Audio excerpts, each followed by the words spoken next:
تو ذہن و دل کو شادابی واقعی نہیں ملتی، اور جب نئے وسیلوں سے ربط ٹوٹ جاتا ہے تو باہری دریچوں سے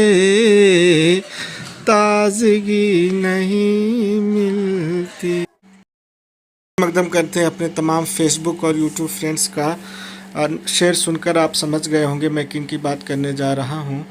دنیائے اردو ادب کا ایک مقدس نام جناب ظہیر غازی پوری۔ ظہیر غازی پوری کسی تعارف کے محتاج نہیں، میرے حرف لب جل جائیں گے، تذکرہ کر دوں تو میرے حرف لب جل جائیں گے، منکشف ہوتے ہیں مجھ پہ ایسے کچھ اسرار بھی۔ اور ایک جگہ فرماتے ہیں کہ اسی کے پست پہ مل جائے گی میری پہچان، جو اب کے ننگے بدن آسماں سے اترے گا۔ مطلب جو پیشن گوئیاں کی گئی ہے آخری زمانے میں مہدی یا عیسیٰ کے اترنے کی، کہتے ہیں کہ اسی کے پست پہ ہماری پہچان مل جائے گی۔ یہ کہتے ہیں اترے تو کئی بار صحیفے میرے گھر میں، ملتے ہیں مگر صرف جریدے میرے گھر۔ جگہ یہ فرماتے ہیں کہ چیزیں مجھ پہ اس طریقے سے منکشف ہوتی ہیں کہ مجھے ڈر لگتا ہے کہ کہیں مجھ پہ وہی نہ نازل ہو جائے۔ چنانچہ اگر کوئی اس طریقے کی بات کرے تو پھر اس کی اگلی منزل کیا ہو سکتی ہے آپ سوچ سکتے ہیں۔ جس طریقے سے نبیوں اور رسولوں کو اعلان نبوت پر ان کے ساتھ ان کے عوام نے کیا کیا، ان پہ پتھر برسائے، ان کو آروں سے چیر دیا، سولی پہ ٹانگ دیے گئے، اسی طریقے سے چنانچہ ظہیر صاحب کہتے ہیں کہ میری زبان ہلتے ہی پتھر برس پڑے، عرفان آگہی بھی ہلاکت سے کم نہیں، کہنا روایتوں کے خداؤں کو کیا خبر، تہذیب ذہن و فکر و عبادت سے کم نہیں۔ ناظرین ان کی کئی تصانیف ہیں، لگ بھگ 8-10 کتابیں ہیں ان کی۔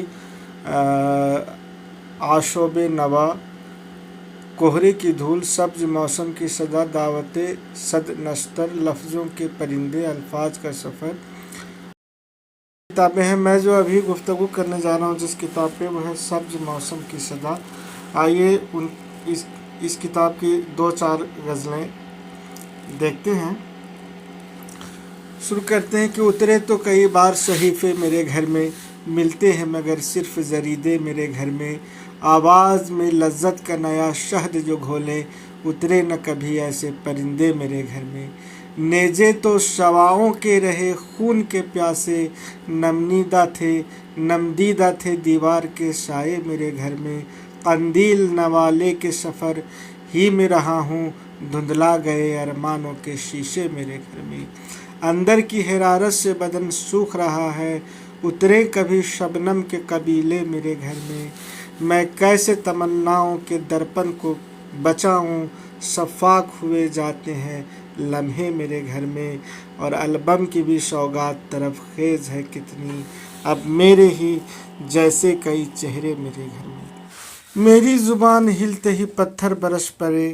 عرفان آگہی بھی ہلاکت سے کم نہیں، کہنا روایتوں کے خداؤں کو کیا خبر، تہذیب و ذہن و فکر و عبادت سے کم نہیں، اتنا ہو خوش نصیب کہ آزار رضا مجھے جب بھی ملا تو میری ضرورت سے کم نہیں، ہر شخص کھو چکا ہے جب اپنا وجود تک، سائے کا تذکرہ بھی قیامت سے کم نہیں، رشتہ جو ٹوٹ کر میرے حصے میں رہ گیا، اس عہد میں وہ تازہ رفاقت سے کم نہیں، گزری تو سطح دل پہ پھپھولے اگا گئی، لمسی ہوا میں موج قیامت سے کم نہیں، نقطہ کسی بدن کی شباہت نہ پا سکا، پھر بھی ہزار رنگ علامت سے کم نہیں۔ دوستو دیکھیے ایک اور غزل، جیسے غالب اپنے شعر میں کہتے ہیں، گویا مجھ کو ہونے نے نہ ہوتا میں تو کیا ہوتا۔ اسی نقطۂ نظر پہ دیکھیے ظہیر صاحب کیسے اس نقطے کو پیش کرتے ہیں کہ نہ ہوگا کچھ تو شفق ریزیاں رہی ہوں گی،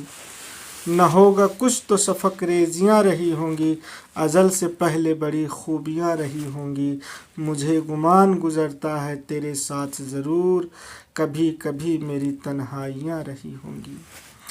جو چبھ کے پاؤں میں خون رنگ ہو گئی تھی کبھی،